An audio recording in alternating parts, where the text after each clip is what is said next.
All right, our next guest speaker is Marla Rose. She has a fan club here today. Marla Rose is a writer and a journalist as well as an activist. After leaving her job as a human education, or humane, I guess. Not human, humane education, I'm sorry. It's cut off a little bit, it's hard to read, I'm making it up. She and her husband started the website Vegan Street in 1998, and they co-founded Earth Save Chicago in 1998, or 1999. She also is the co-founder of our region's largest vegan festival. We all know who this is, Chicago Vegan Mania, and the Chicago Vegan Family Network. So she recently wrote her first novel, The Adventures of Vivian Sharp, Vegan Superhero. So Marla?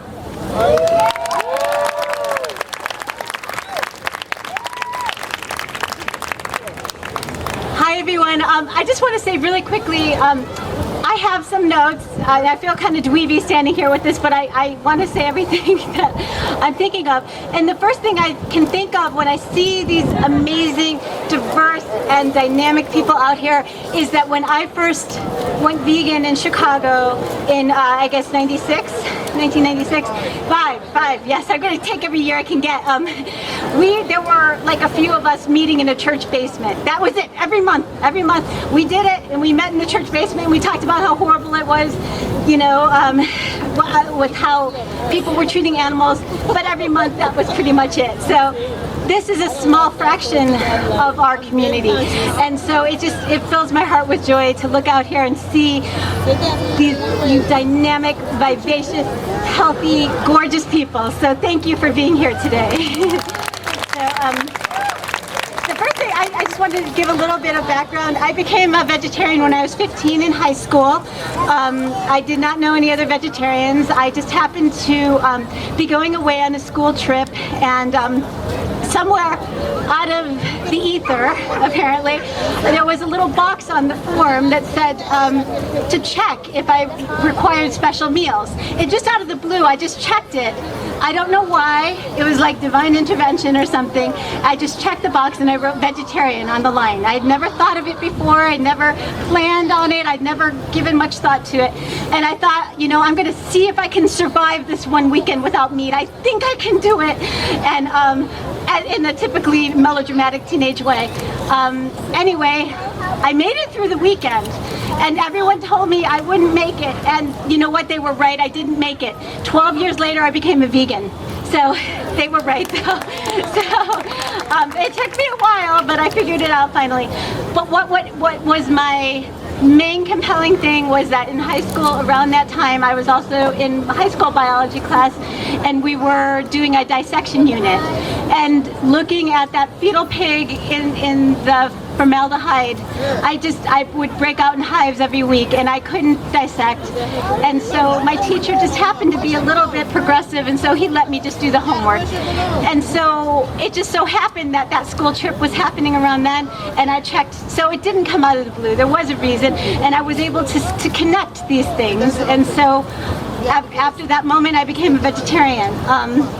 Then after college, I went on and worked in humane education at a large animal shelter, and because I was working in education, I was copying materials for people about the dairy industry and the egg industry, and through the process of doing that, I learned about the dairy industry and the egg industry, and I realized that what compelled me to become a vegetarian were the same exact things that would compel me to become a vegan, and there was no denying it anymore, and I became a vegan in 1995. So I was like, you know, 12 then, so just kidding. Anyway, I became a vegetarian, I became vegan, and that was it. And I want to give a little background about becoming vegan in 1995.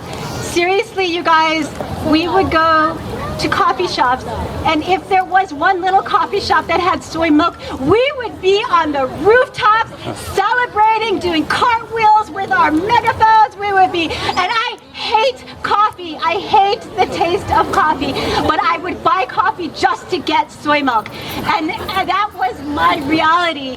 And that was things then. But there was a small group of us, and there's a dog running loose, but I hope somebody's with him. But, oh, okay, good. Anyway, became you never turn these eyes off, right? But that was then. Today, I go with my son to a coffee shop, and he is bent out of shape if they don't have vegan treats there. He has this different expectation now because I think that we lose perspective because there is so much pain and suffering and tragedy in the world that we lose perspective that the world is really changing, and it's changing quickly, and it's changing for the better, and we are on the right side of history, and people will see that. There is no doubt in my mind. There's no doubt in my mind that it follows along the lines of the evolution, you know, it just makes sense. Compassionate-wise, environmentally, every way you look at it, it makes sense, and it is just the natural evolution. Like I said, we're on the right side of history, so be proud of yourselves. And while we don't want to be the judgmental, angry vegans, don't be afraid of being vegan either. Don't be shy about being vegan. Put it out there, be proud of yourself. There's tons to be proud of. You should, I mean, if there's anything you should take pride in, that's take pride in not harming animals. And there's one last thing I wanted to say is that with Chicago Vegan Mania, the first year we did it, people, when we were still getting our stuff together, people advised us, don't put the word vegan in the name. Don't put the word vegan in the name because you're going to turn people off. We want to draw as many people as possible. So we thought about it and thought about it, and I couldn't let go of the idea, and I thought, you know what, I'm going to trust the world and put the word out there and trust that they can trust us back. And that first year we had Chicago Vegan Mania, which is really just, it's a celebration of Chicago's community, and the larger vegan community, but specifically Chicago's vegan community.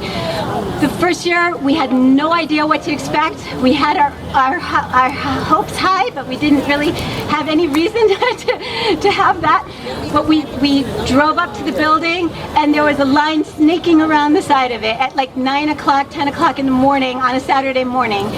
So, and I know that there were tons of non-vegans who come and omnivores, and that was what we wanted to put out into the world. And every year we've drawn thousands of people with the word vegan right there in the title.